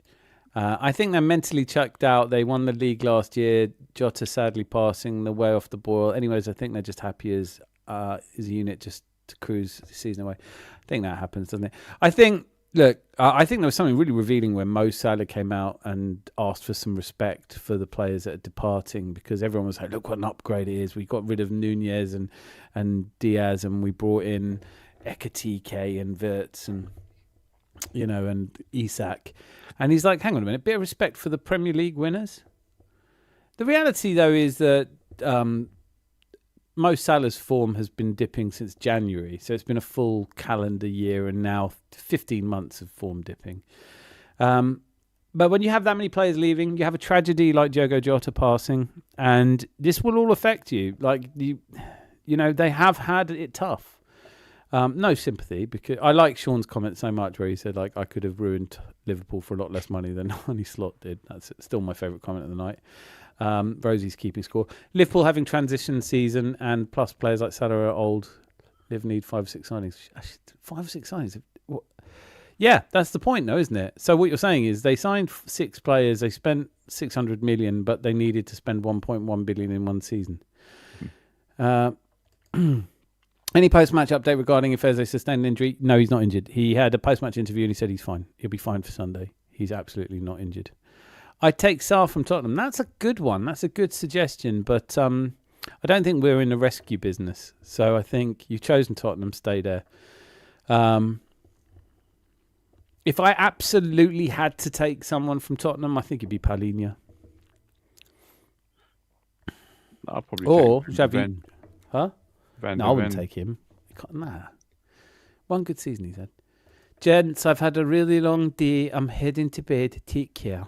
Rosie, thank you. You know, if you and Melina that encouraged me to do the watch long, and I enjoyed the crap out of it. Thank you so much. I am ever grateful to you. Always grateful to you. And thanks for the super chat, Anthony. Do you think we have a mass clear out this summer? It's going to affect us. I do. I think we don't really want to have a mass clear out. I recognise that Jesus is going. I recognise that Trossard is going. But I don't necessarily want to see a lot of players go just because of the effect it can have on the dressing room. And also, I don't think we've got the money to bring in lots of players. Although, every time I read about it, and I don't read a lot of gossip, I tend to have one or two sources I trust. And the talk is getting louder and louder around Julian Alvarez. And I think that he is very, very, very likely to be an Arsenal player. We have apparently the funds to meet the unbelievably low 90 million asking price. And it's Andrea Berta took Alvarez to Atletico. So it's all, I think that's signing up. But I don't see that we're going to, I don't want to see Kai Havertz go. I don't want to see Miles Lewis-Skelly go. I don't want to see Nwaneri go. I don't really want to see Martinelli go. I think I've made my peace with Odegaard going. Yeah. Odegaard can go, to be honest. It's injury. He goes with Blessing. He goes while Blessing. He goes lifting the Premier League. The very season where Tony Adams came out and said Arsenal will never win the league with Odegaard as captain, he can go tip his hat, be part of a great experience. Because, look, this might be a controversial thing to say, and I might get clipped for saying this, and who knows, I'm a top Gooner and everyone will laugh at me, but I can live with that. Here's the thing I would say. Without Odegaard, we don't get to this point. You know, like players like Saka and Odegaard who that built the momentum, that encouraged other players to join the project. Declan Rice's and all the players that have joined the project and added to it. And I have nothing but gratitude for Martin Odegaard. I don't think that he fits what we're doing now as well as Eze does, or behind him, I think Nwaneri or Max Dowman do. And you do have to, in a way, without overstating the case and being a little bit up, too Arsenal-y, to quote Rosie, who's always brilliant. But I think I remember when Juventus got rid of Baggio, and I thought, who the hell does that? How do you let Baggio go? He is the best European player, hands down. He's amazing. And then people were like, well, they've got this kid, Del Piero, coming through, and he's arguably better. And I was like, that's ridiculous. You're not going to be better than Baggio. Oh, yeah, no, he is. Shit. So if you're letting Odegaard go because you think, actually, Nwaneri or Dowman will take that role, maybe that is just the way to go. And I wish Odegaard nothing but success, and I've been very happy with him as a captain at every step of the way. But for this next part of I feel like he wants to go. I think he's done his time, and he will always be fondly remembered. Yeah. It's funny talking about Dowman. I've got a video lined up. I wanted to watch it tonight, but with the football on and everything, I haven't watched it yet. But they're actually saying that in the video, I haven't seen it yet, there's another kid coming through the Arsenal Academy who's better than Dowman, they reckon. I'm not talking about... Yes, I have heard that. But I'm not... I can't deal with that. I'm already struggling to deal with the hype around Dowman. Because that's what academies are. But then, I was the same with Dowman until I saw him play. Really, for me, all the hype around Dowman, and I wasn't expecting him to come through as quickly as he has, but all the hype around Dowman, I watched him in the Under-21s FA Cup, and I thought, yeah, actually, do you know what? He's fucking amazing. But I still didn't think he would play a part this season. And as you know, I've been saying consistently, let's calm down. Let's everybody just slow down a little bit. But yeah, there is now, of course, the story is going to Munoz. I haven't seen him play. He looks a bit like Charlie Patino with ridiculous hair. I don't know. Maybe he is better. Maybe he's Maradona. Maybe, Dalman's Maradona and Pele, and we're going to have the best team in the world and Sport Billy will play for us. I don't know. If we had to take Paulinho, if we had to take any player from Tottenham, we should take Johnson. Who's Johnson? Brennan.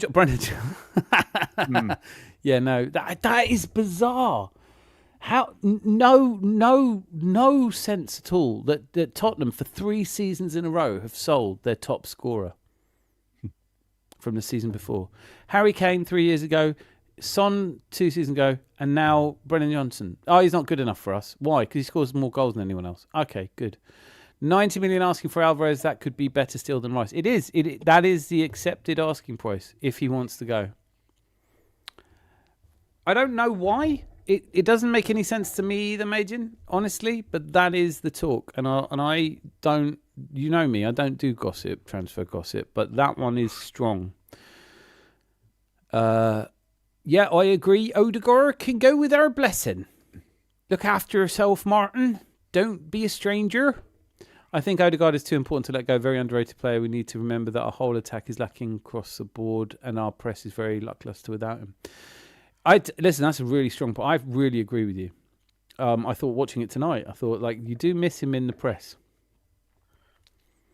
But I just don't feel like he wants to be here anymore. And I understand why. And I don't know what that means for evolution of Arsenal. There is very strong gossip, which is hard to discuss seriously at this point in the season because it implies too much goes our way. But there has been very serious talk that if Mikel Arteta wins the Premier League and the Champions League, he will go. He will decide to leave. Could it be that we win the quad and he leaves and everyone's happy? All the Arteta outers, see, at last he can go. Because I've been on various shows, not on shows, but I've been in the comments of various shows, and I've heard comment sections do your head in apart from this one, and people going, the worst thing could happen is if we win the league, because then Arteta will stay. And you're like, yes, that what? That's why you wanted him gone, because he wouldn't win the league. Now he's won the league and you want him gone anyway. Agenda what? You can imagine if he does win all 4 and he does leave, and then you get all these fans saying, oh, we want him back. No, I mean, then what'll happen is the same. There is just a reality to the fact that you get yourself pigeonholed into a angry, you get clicks. You know what it's like on Facebook or social media in general? If you put something up and it gets lots of clicks and likes, you just naturally want to put more stuff like that up. So if you put stuff on there where, I looked back through content on my channel. I never watch content once it's up. But I don't, but football content, you don't go back and watch stuff from a year ago. But I was looking for the match that we could do a watch along to. It was the League Cup final with Liverpool, but it is copyrighted now, so I can't show it. But then I noticed that the semi-final against Sampdoria is still up, so we could watch that together. And I was watching it going, people who talk about the shit football now, they wanted to watch this game. This was George Graham at the end. Well, it wasn't actually, it was Stuart Houston, but it was the very end of the George Graham era, beginning of a new era under Bruce Rioch. Football was terrible. But the idea that you want to see a manager go because he's never going to get you over the line, and then he gets you over the line, and you still want to see him go, it's such an anathema. I don't understand it at all. It's like, what's the problem with him? He's got Lego hair. Oh, that, okay. Well, what if Alex Ferguson had Lego hair? Do you think Man United fans would have wanted him out? Yeah. I want Arteta to go. He keeps winning too many things now. It's annoying. It's like, I love, there's a New York Yankees shortstop, I think that's what he was, called Yogi Berra. Not to be confused with the actual Yogi Bear. Okay, but he has this ridiculous number of comments that he's made, quotes that are so funny. Like, they asked him if he wanted to go to a particular restaurant. He goes, no one goes there anymore. It's too busy. One of my favourites of his, it's just, this is absurdism at its level best. He said, if you come to a fork in the road, take it. He was driving the team bus once. They used to let him drive the bus at times. And they said, do you know where you're going? And he said, nope, but we're making great time. It's just one after the other. A woman at a pizza restaurant, said, "Do you want your pizza cut into 8 or 6 slices?" And he said 6. I'm not that hungry. He's the famous. He's attributed the famous quote. I'm getting that sense of deja vu all over again, and it just goes on and on and on. A bit like Chelsea's manager, Glenn Huddle. Actually, I could see him going back to Real Madrid unless they hurt him. Yeah, I don't know. I don't know what's going on. But I tell you where I think that Hansi Flick's probably going to stay at. I could see Mikel Arteta going to Paris Saint-Germain. Maybe we do a swap. Who wants to do a swap? Paris Saint-Germain give us Luis Enrique and we give them Mikel Arteta. I just want the fan base to be happy. I just want the whole fan base to be happy. Yeah, I know you did. Barcelona manager. Hansi Flick, the former German. Yeah, and he got Bayern to a sextuple. He was rewarded with the German international job, which he totally fucked up before they took Julian Nagelsmann on. Would you want him at Arsenal? No, not at all. Actually, that's not fair. Like, he's gone to Barcelona and won La Liga. He's. I tell you what, I've always felt, because obviously I like Bayern and I love Hansi for what he did at Bayern. But what he did at Bayern was he brought a very angry, egotistical dressing room together into one, and they had a great bond, and he built a really good team spirit. So maybe that's what we need at Arsenal if Arteta leaves. But I don't know.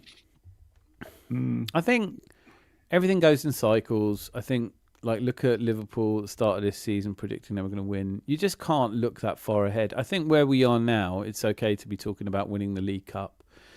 It's all right to be talking about winning the Premier League. The Champions League, we're only in the quarterfinals. The FA Cup, we're only in the quarterfinals. So there's a lot that could go wrong. But this week, I was worried because I was looking at it going, look, we could go out of Europe, lose the League Cup final, and we haven't won anything, you know? I don't think we'll go out of the FA Cup to Southampton. But I didn't think we'd go out to Man United last season. Shit happens, even on a good day. Uslai Sek says, Odegaard might leave, but he's going to be very important over the final stretch. Everybody needs to chip in. Max, Skelly, Norgard, Havertz, White, Jesus, Madueke, Kepa. Managing the squad is crucial. Good point. That said, I completely agree. But the problem is, every game is such a must-win game. So clearly, for the Sunday final, you're going to put your best team out there, which I think for... we'll do a pre-show prediction. We'll do a cup final prediction show, I'm sure. But I think we've seen tonight that if Jurriën Timber's fit, he's probably right back. Saliba Gabriel is the obvious centre-back pairing, and Hincapié, for me, looks like the nailed-on left-back. Rice, Zubamendi, Eze play, and then Saka plays, and Victor Gyökeres or Trossard might... I think Victor Gyökeres has done enough to stay in. So that's the lineup for that Sunday game. I think we all know that. So you're not dropping or rotating or doing anything fancy for that. And then we do have a bit of a break, thankfully. But when we come back, there still isn't going to be a lot of room for rotation because it's Southampton in the FA Cup. Or maybe I'm wrong. Maybe you do rotate heavily for that one and then put in your first team for Sporting, which is a must-win. Do you know what'd be really interesting to me, Zandy? You know, like how everyone made such a fuss over us drawing away to Leverkusen. Do you think they'd make a fuss like that again if we drew away to Sporting?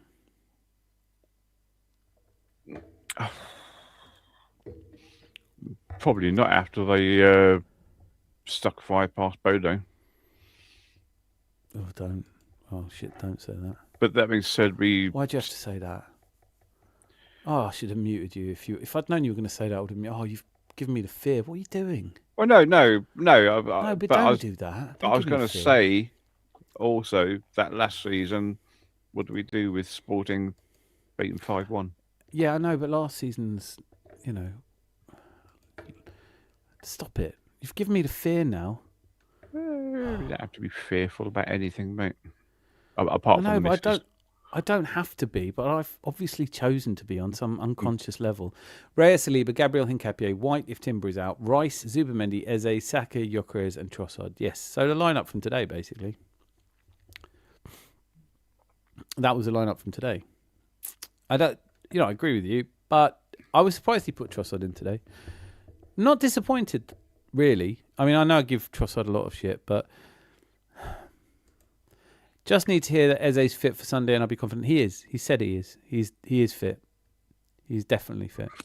He could hurt himself in training. I don't think they're going to do a lot of training, but he is definitely fit. He was asked afterwards, any problems? He said, no, nothing at all.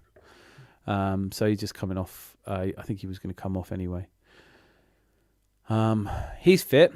I don't know if Odegaard is. But the talk was that Odegaard might have been fit for this game. If Odegaard's fit, it's hard to see him being thrown in a League Cup final, isn't it?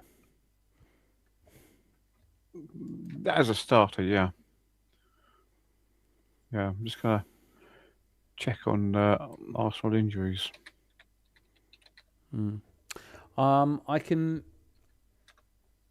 I can't remember the last time a player went. I mean, Eze's post-match interview was great. It was really good. I'm not seeing that. Well, they were asking him, like, Sporting after what you did to them last season. I was thinking, well, he wasn't there, so it's not really fair to ask him. But he was like, no, we're just thinking of Sunday's game, actually. And it was quite calming because you think, yeah, do you know what I mean? Honestly. By the grace of Quad. There, but through the grace of Quad, go I. We're just thinking about Sunday's game, but did you see my goal? Yeah. It was a good goal. Majan says, even if Odegaard is fit for Sunday, he cannot be thrust into the first team. No way. Huge risk, and we cannot afford that in midfield. I agree. I don't think anyone would disagree. But it's just... It's not beyond the...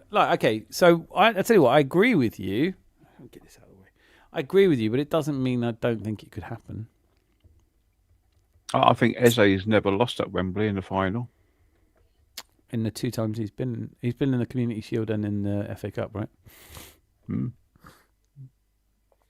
beat Liverpool in the Community Shield and you beat City in the FA Cup. Yeah. He's got a start, hasn't he? And he scored a nice goal in that FA Cup final as well. He was absolutely the man of the match. Yeah. Changed the game single-handedly, took it to City. And I don't think this City will match that City because this City know that they have to win on Sunday. They have to win. And in a way, things couldn't have worked out better for us, could they? Because if we win against City on Sunday, there's no chance they could go, it didn't care. Because this would be... I mean, I know they're still in the FA Cup, but they're in the FA Cup quarter-final. I know they're still in the Premier League, but they have a 5% chance of winning the Premier League. They have a probably roughly 35 to 40% chance of winning the FA Cup from where they are now with a favourable draw. But they're about 50-50 to win the League Cup. So failing in the League Cup makes their overall chance of success in either trophy about 30 to 40%.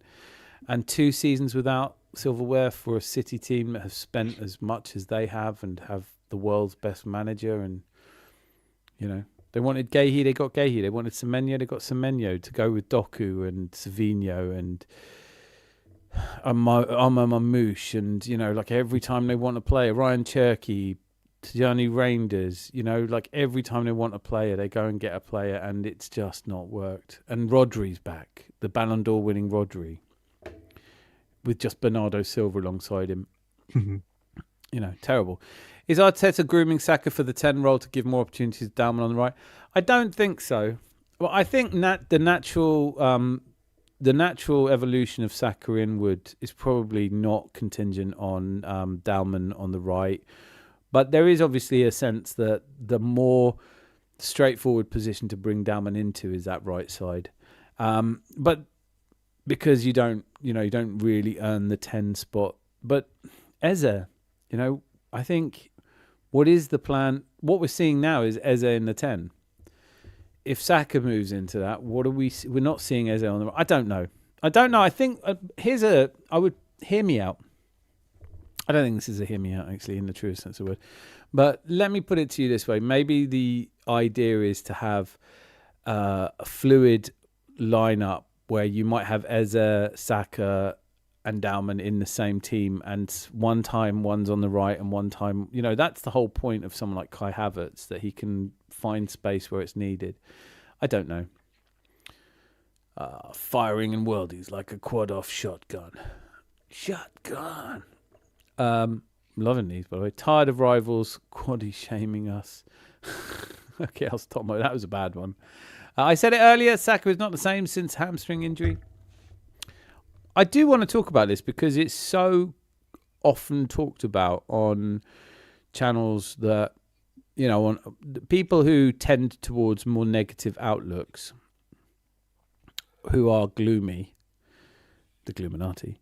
There's so many of them that go, he's not the player he was, he's washed, he's finished, he's done. And you find yourself in this binary argument, he's either shit or he's great. And I think there's room in the middle to say, look, he hasn't looked the same since that injury last year. Maybe it is the fact that he's always double marked. Maybe because when Dalman came on and they took the throw in really quickly to him, I was like, as if Saka would have that space. Do you know what I mean? It's like he's just standing there completely on his own. He goes, I'm like, take nothing away from his cross. It's inch perfect. It's wonderful. Goes past Pickford, who was an outstanding keeper, and no one can say he isn't, and he was outstanding on the day. But Saka does not get that space ever. I think what you're seeing with Saka, and I think I've seen green shoots of recovery, but he needs to be able to go round inside and outside his fullback. At the moment, he's not beating his man for pace outside. So yeah, I do think maybe he's not. But I don't subscribe to the view that he'll never be the same player again. In the last few games, I've seen a marked improvement on Saka. He's playing, seems to be playing a lot better than he was. Yeah, and it's a low bar. He's not played as well as we know he can play. But I don't know. He's got so much ahead of him, right? I think tonight was such a good performance from him relative to performances we've seen.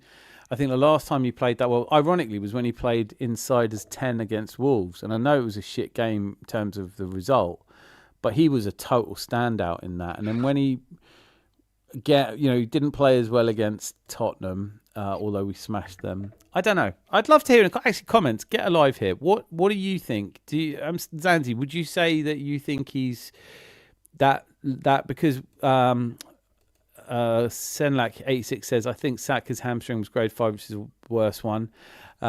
It's quite common for players to have an off-season after a serious injury. Stats show that he's following season they return to form. Judge Saka based on next season. Worry then. Majin and I are on the same page. I would agree with that completely. Yep. I'll go with that. Yeah, it's probably impossible for the best thing long-term for Saka is to not go to the World Cup and continue his rehab. Yeah, God, no chance.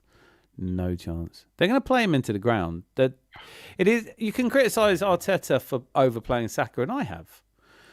But then it's not just Arteta, it's every England manager from Southgate, now Tuchel will do it, because there's so much riding on it. I not going to get enough of a rest. Hopefully City have an implosion. We beat them in the League Cup final. They lose to Chelsea, then we beat them, and the league's over. And like I said, you don't have to play Saka again for the rest of the season till the Champions League final. That would be fantastic. Sandeep, yeah, I think. Listen, if does anyone disagree? I think this is the point a few of us are making. Majin, obviously, and Mortlake, Texas, and I think I agree. I'm not surprised. I think we are a sensible bunch. But I think could we just say he's having a bad patch? Still plenty of good years left in him. 100%. That's a very sensible attitude to a player who's only 24 years old. He's 24 years old. He has done so much for this team over season after season after season.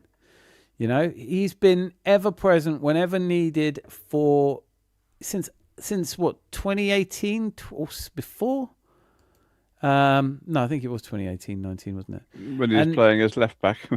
Yeah, he doesn't care where he plays, and he has not let us down in goal assist contributions, 30 a season. Plays 47, 48 games a season. Doesn't complain about anything. Captains, doesn't get involved in arguments over who should be in it. He's an incredible ambassador. He is our star boy, and I would venture to say that he is our talisman and our most important player of the last 6 years. And everything we hope to achieve in this season is a culmination of all of the work he's done in an Arsenal shirt. And he has my undying gratitude and can never leave. And if he has a bad season, he has a bad season. Mo Salah's having a bad season. It just happens. I think real fans know. Like, it was brilliant watching Big Steve, who I really love. He's a Man City fan who's been there for ages. And it's really interesting because he was getting really pissed off with the City fans who've just turned up in the last 6 or 7 years and gone, we have to win something every season. He goes, no, we don't. So we don't win any silverware for 2 years. That's all right. That happens. And it was so great to hear him say it with such chest, because I want to hear more Arsenal fans say that. It's all right if we don't win something, but we've got to be on the right track. We've got all the other City fans who want to see Haaland dumped and Pep sacked. And you go, you disgust me, because you can't have all of the glory they've brought you. Erling Haaland, City fans are talking about dropping him. Yes, he's having a bad patch. 4 goals in this calendar year, I think it is. But it's Erling fucking Haaland. Hasn't he done enough over the last 2 or 3 years to be given a bit of a... And for me, that's Saka as well. And I'd love to hear from you if you disagree. I'd love to have you on here and have a friendly debate about it. We only have friendly debates, but I will stand by Saka. I don't care if he has a really shit season. And just for the record, this is not a good season for Bukayo Saka. But it's not a shit season either. He's still got 14 goal contributions, 9 goals, 5 assists. He's still going to step up and take a penalty if we get it. He's still our star boy. And I think there's too many fans nowadays expect great players to have a great season every season. It doesn't work like that. It doesn't work like that. I've never had a hamstring injury, so I can't compare. But I know with Martin Odegaard, with the ankle injury, I've been there, I've done that, and it's still affecting me now. That's why we didn't play you tonight, isn't it? Possibly, yeah. I was upset. Yeah, well, you've got to take your lumps with that one. Odegaard's not fit, you're not fit, but we do still have Eze. Yeah, in fact, I was so annoyed that he didn't pick me. I didn't even go to the stadium, mate. You didn't even stay awake for the first half, did you? If Arteta's not going to do that, I'm going to go home. Yeah, I'm not even leaving the home. I'm not even going to go to the stadium. Yeah. I think he's still having rehab after surgery. It wouldn't surprise me. And I think everybody's been really... I think nobody's disagreeing, are they? Nobody's saying anything else. The best thing we can do, when we lift the trophies, is not give any of the Gluminati any traffic, resist the urge to go tell them off, just let them stew in silence. You know what? Ultimately, I have been taking your advice. I haven't been going. I haven't missed it. There's been this really interesting beef between... I like the catch-up a lot. I don't know if any of you catch the catch-up, but it's a guy who's come along and he's done a diss track, a hip-hop style diss track, grime style diss track against Lee Gunner. And he's calling Lee Gunner out for the things that we all call him out for. And it's nice to have somebody else fighting the good fight. But I love him because he's funny and he's intelligent and he says it as he sees it. But I watch channels I like. I watch Deluded. I watch Hybrid Squad. I watch DJB. I watch people that make me smile, make me laugh, or say things that I think are intelligent. I'm not going to watch somebody just to be triggered by them anymore. And I don't miss it. And so I think you're right, Makuzi. I think instead of going and having a pop and saying, oh, you're wrong, just go, yeah, whatever. Yeah, okay. Fine. And they're when you're pigeonholed as rage. So the Adams Arms is a hostelry for the hopeful, a place where football can still be fun. It's a place where we get together and we enjoy it, right? It's not about taking a piss out of people. It's not about being right or wrong. It's about just enjoying football the way that we always used to enjoy football. And on nights like this, we have a good time. And when it goes wrong, of course, we've got the bars full to the brim with people coming in to say, oh, yeah, but whatever they say. And then they go away and then they leave us to get on with our joy and happiness. But when we win trophies, No, I'm not going to stop people coming to a parade, and I'm not going to have a go at them. But when people, and naming no names, right? But when people now want to predict things after they were so badly wrong before, I just go, look, I'm not interested in what you think anymore. You know, you shouted at me because I didn't want Arteta out because he'd never win the league with Arteta. And now that we are winning the league with Arteta, I don't want to hear from you in your opinion, unless it's to say, well, I don't know everything I thought I did. There are lots of people who were not convinced about Arteta. Red Eye Gooner, if you're watching this on repeat, get in touch, man. Miss you. But Anthony won't mind me telling you. Even in summer, he was talking about sacking up. There are lots of very intelligent people, myself included. I was on the cusp, thought maybe Arteta's not the man. But they weren't hostile to other fans. They weren't calling other fans names. I mean, think about what is top gooners and mutants. How do you live with the fact that you called us all top gooners and mutants because we were destroying your club that you love so much more than we do, that your standards are so much higher, and now that we've won all the things we could win, and you're like, well, it's thanks to me for being a dick and calling people names, and come to the parade, and I can't wait to hug everyone and say, thanks to my constant bitching and sniping, we have reached the highest levels. Dickheads. But no, I'm not going to go and coat them for it. I'm just going to let them... The hope is that the people who follow them because they think their confidence is hiding intense understanding of the game, those people after a while get bored of you. You know, if you're constantly sitting there getting it wrong, people get bored of you. I'm praying our players pick up knocks during the next international break. Oh, imagine, really good point. I love that comment. Like, it's not just me. I love that comment so much because I always think that as well. I was like, if Arteta was a little bit more dark artsy, he'd go, I think you've got a bit of an injury, haven't you, Saka? Yeah. No, I'm fine. No, I think you have a bit of an injury. No, I think I'm good to play for England. Bukayo? Because Declan Rice, Bukayo Saka, they'll play. Like, fucking Tuchel plays Declan Rice every minute. No. Noni Madueke. We'll send Noni Madueke for Saka. Miles Lewis-Skelly can go instead of Declan Rice. And, we've got replacements for the England squad. And any other squad, fuck off. And what are these friendlies for anyway? Come on, please. Don't fuck about. You know, look, we've got enough games. Who are you even playing? I have no idea. No. I have literally no idea. And I've been asked by several people, and the father-in-law asked me on a weekend, there's no international break. I was like, there's one in March. He went, why? Who are we playing? I was like, I fucking no idea. Literally no idea. Don't care. Couldn't tell you. Probably Luxembourg and Ulaanbaatar. You know? Ulaanbaatar. I think you're not the only one who's scrambling to look that up now. Is that something you just made up? No, Ulaanbaatar is a place. All right. A country, or is it just a place? I don't know. It's I've just looked it up. So I've sent myself.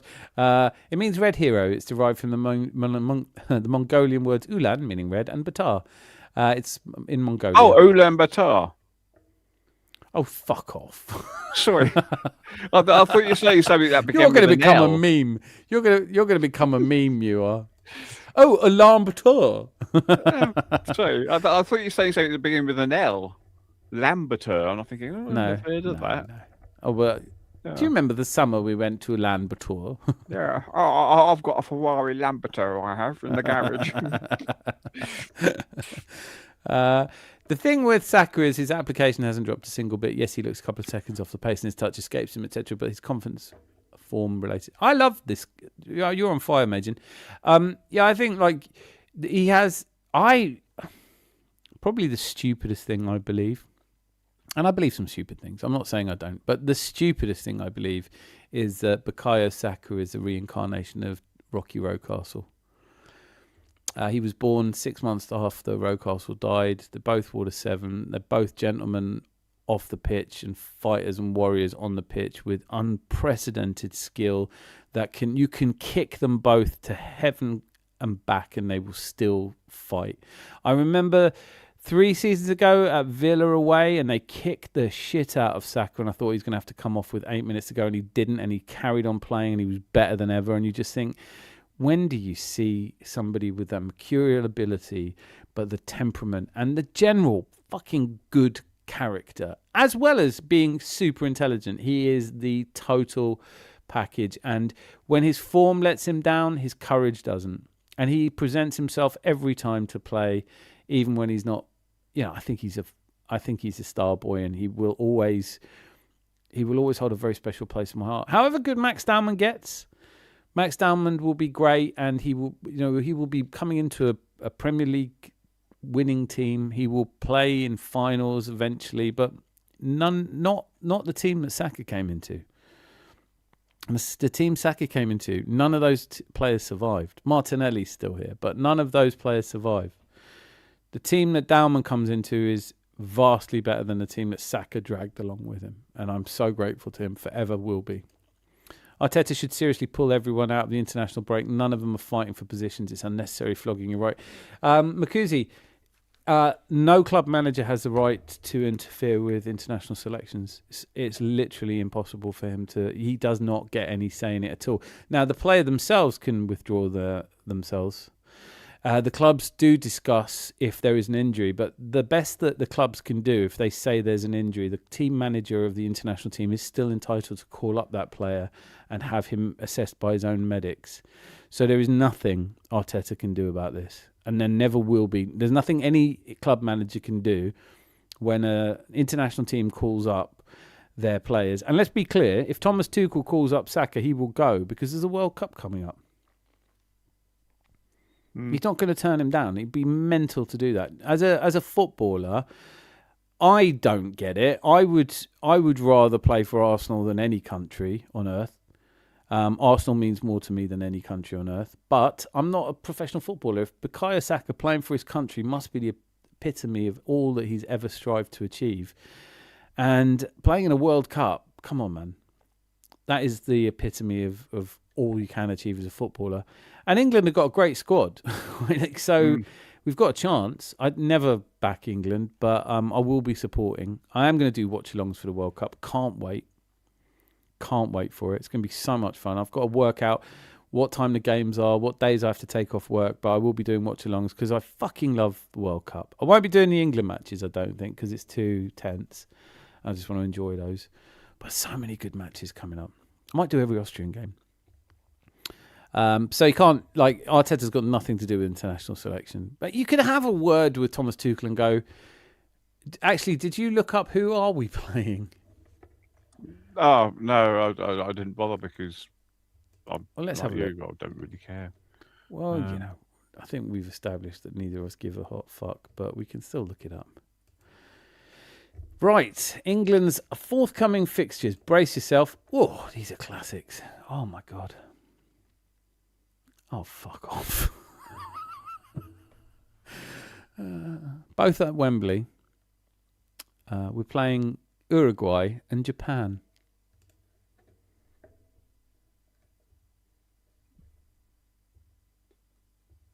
Can't wait for that game. I might do a snooze along to that.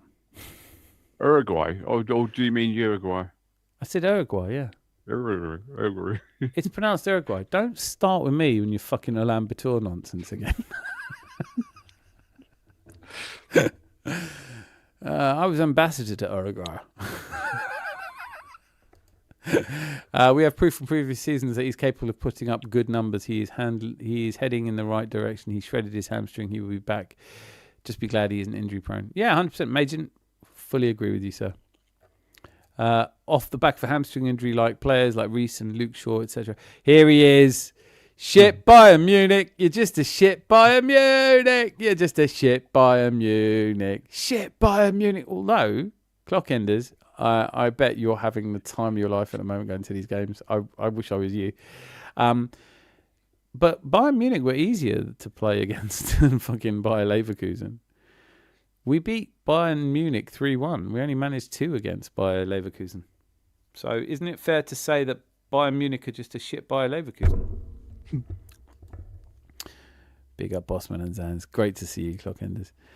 They could call us shit, but the opposition definitely respects us more with every win. Belief in our players and fans increase. Open play, set pieces, like we had it all.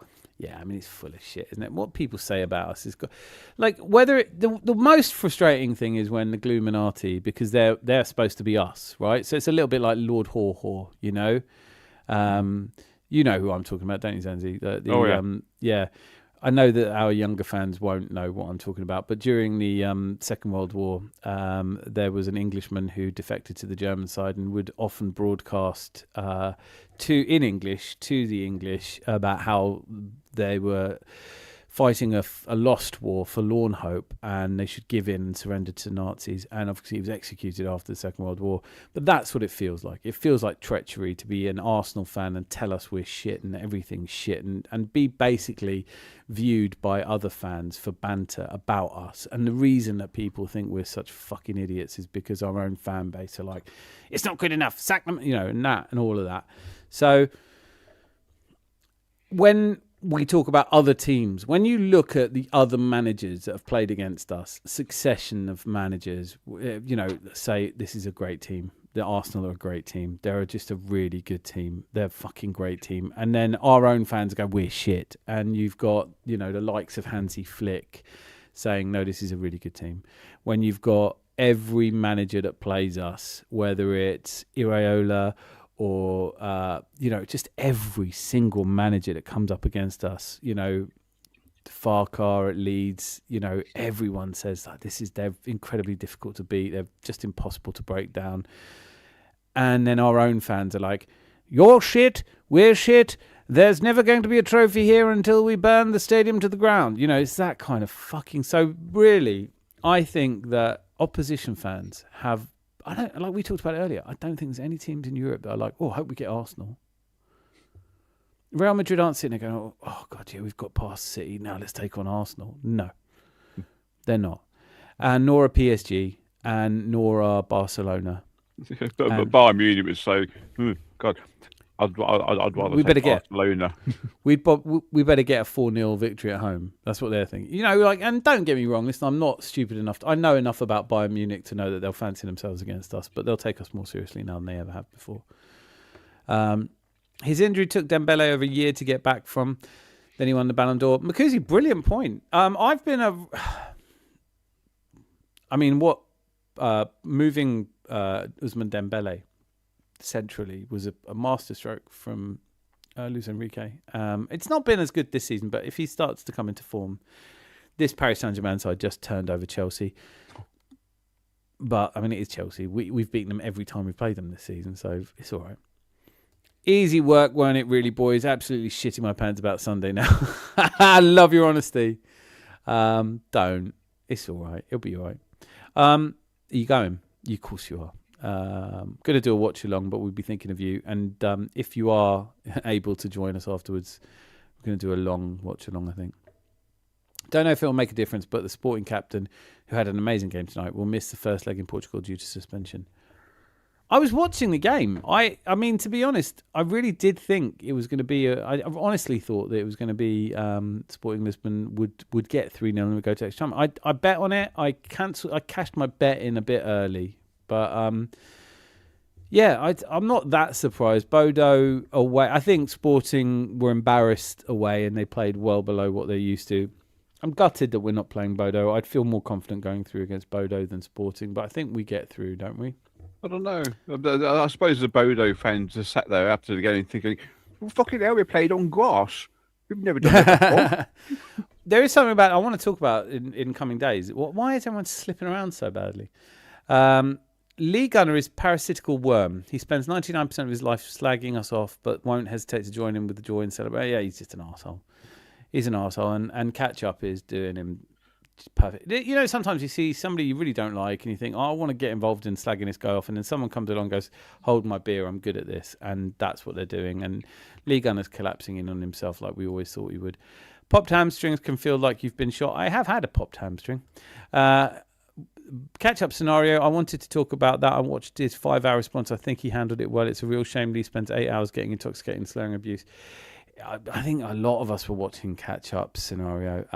You just can't watch it all because they're like catch-up was on for 4 hours. Funny as fuck. I love him to pieces, but I can't watch 5 hours of someone being funny. It's just I was at work. Clockenders, I'm actually really confident about Sunday after Everton, and today we look fresh. I don't think I'm ever confident going into a cup final. Major legend, mate. I'm going, and I've got a knot in my gut. Yeah. Clockenders, yeah, going to the game is another thing entirely. I'd be sweating until the final whistle. But it's a brilliant thing to go to a win, isn't it? If we're serious about this season, then all our players need to be pulling out of international duty during a break. I can forget what happened to Gabriel in December. I just don't think they will. Assasa de boy. I had a real knot in my gut once, and I needed an operation to get it fixed, or I'd have died. I'm glad you got that operation. Yeah, I was quite glad as well. Yeah. This show is so much better with you here, you know that. Well, it'd just be a blank screen over this side. You might get more sense, to be honest, but... No, I don't want sense. I'm not here for the sense. Clockenders, make sure to take a decent camera so you can zoom in on crying Man City fans when Gabriel brings our third set piece goal of the game. I love the confidence. Maybe one of my favourite regulars, to be fair. Yes, he's saying something ridiculous, all good in my book. I'll definitely upload a short video, mate. Please do. Clockenders, it's good to say, get on here and have a talk to us after the game. Maybe a day or two after the game if you're out celebrating. It's good to say some controversial things that encourages discussion. Just don't be hateful. True that. Glazers out, fan. Lucky Singh. Hey, you haven't got any football to watch. You get like one game every 2 weeks. Major, there's a time and a place for a few will come in and chat in bollocks, and I can't just shut up. I'll bite, guaranteed. I do. I've noticed that you do that, Nate. But got a massive soft spot for him. Stick your World Cup up your arse, the Gooner. Elliot Anderson, Kobe Mano, call them up for the World Cup. Exactly. I mean, it's fucking Japan and Uruguay. Nippon and Uruguay. Clockenders, I'll call them out idiots. I'm hoping to pop into a live to talk at some point. If I invite is still there, mate. Like if you're talking about being invited up here, it's an open invitation to all of you. But you've only got 9 minutes to go. Or yeah, this is finishing in 8.5 minutes. Thank you for reminding me. Miss Melinda, Red Army. Teamwork, Emirates, as a Declan Rice strippers working together. Spot on. Oh my God! Look who's here. Holding on to this podcast for tomorrow. Drive. Hope you're well. It's Bad Audio Bobby, hero of the hour, a man of great power. Fantastic. Listen, I hope you're going to enjoy this. I don't know if you're going to listen to the watch along and this, but we've tried to do you proud and I hope to see you. I think I'm doing a show on Thursday because I can't get enough of this shit. You know that. Mm-hmm. I'm pulling on a Thursday. All the advice is don't overdo the lives, but I bloody love it. You know, fuck growing the channel. Let's just have a pub open. You're like Ferrero Rocher, aren't you? No, we can't have too much of you. Well, yes, that's exactly what I'm like. Fucking right. That's it. Look a bit like monkey shit. I just hope they're not flying it at you. Do you know what? Like, that's going in the care package. I want ideas for things to put in these care putting packages. Monkey shit in there. No, you don't. I'm Ferrero Rocher. Fucking. All right, but I might change the wrapper now that you've said that. Put a little monkey on it. Yeah. That's such a good idea. Fuck, a little. You made me think about this as well. Sabutio scoreboard, but Sabutio man's going in here. A little Sabutio man. Some chocolate. I just want to do a care package. I'm going to be sending these out to people that have, anyone who sends me an email to that channel and gives me their address. But one or two of the rest of you that are going to be getting a surprise, hopefully. Trouble is, I don't have your addresses, so it'll have to be a less than quite obvious surprise. But Zanzi, I think you've earned yourself a care package, mate. Yeah, I'm not going to open it if it's got monkey shit in it. Well, if you've already got enough monkey shit, don't worry about it. I'll pass it on to someone. Oh, hey, happy Christmas. Oh, thank you. I tell you what, these were share. Didn't taste like real ones. Tastes more like Snickers. How David Raya is not Spain's #1 goalkeeper is a mystery. Another crucial out of this world save today. I have a feeling he will be in the World Cup. I mean, he's fucking immense, isn't he? Is he our best keeper ever? Hear me out. Controversial tastic. Wow. Who's better? David Seaman's better. David Seaman was brilliant. But Jens Lehmann. Right? Lehmann was brilliant until he got himself sent off. The only keeper ever sent off in a Champions League final. Bob Wilson was also a great keeper. What's funny is that on the I was talking earlier about the watch along of the League Cup, of the Cup Winners' Cup semi-final against Sampdoria. In the commentary, it's Bob Wilson. I remember him live. Hero, absolute hero. I never saw him play, but he was always, the man behind. He's always in a commentary. I just love him. Love He didn't wear gloves either. I know. Back then. Spitting on his hands. Yeah. Pat Jennings didn't he? I remember Pat Jennings not wearing gloves and then wearing gloves. Pat Jennings is also another great player. No, he's Tottenham. I'm so happy. I'm so happy. Oh, sorry. I'm so happy we don't have to play on that AstroTurf. Well, that's true. That's a fair point. Miss Millennium is so glad Arsenal players work different positions as a Gyökeres, Saka, Trossard, in Capier. What was that last one? Oh, wait. It's better than advertise. I'm so glad I'm not spending a month's wages going to northern fucking Norway. Fucking too right. Mate, you get to go to Lisbon. You get some Lisbon in the sun. Okay, now I'm buzzing. Love Zan's absolute legend. Not the same without you. No, it wouldn't be. I wouldn't want to do it without you. I will join on Thursday if you're free. Yes, do it. That's a deal. Sunday show helped with a long drive to the Midlands. I don't know if I could promise you anything would help with a long drive to the Midlands. Mad Jens. Do love Mad Jens. We've got so much to talk about on Thursday as well. Because we can focus on Thursday. We can start looking at how shit Chelsea are and City are. I've watched the games by then, and where does Badio Bobby come from? Is he London? Yeah, it's good. No, he's not. It can't be. Or is he up north somewhere? He sounds a bit like he might be. Where are you based? Bad audio, Bobby. Cheers, boys. I need sleep. Melina, chat. Take care. Great to see you, Nath. Have a good one. Hopefully see you Sunday. If not, hopefully see you Thursday. If not, see you Sunday. 3:00.